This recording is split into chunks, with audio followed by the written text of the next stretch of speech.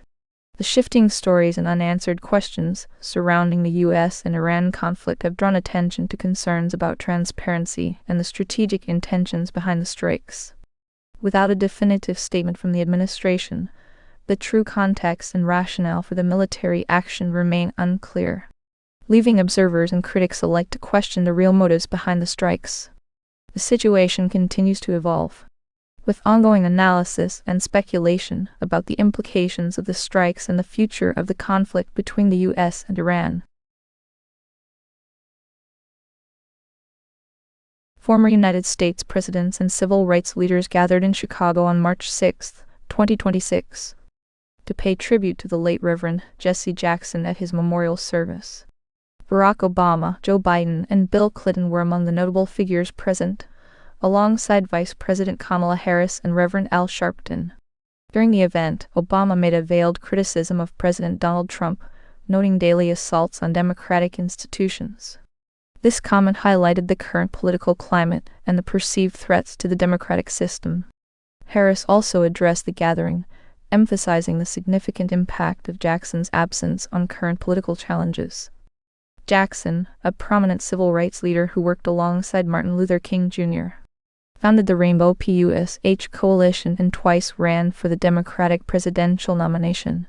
His contributions to civil rights and social justice have left a lasting legacy, underscored by the presence of such influential figures at his memorial. The event in Chicago served as a testament to Jackson's enduring influence and the ongoing commitment to the values he championed.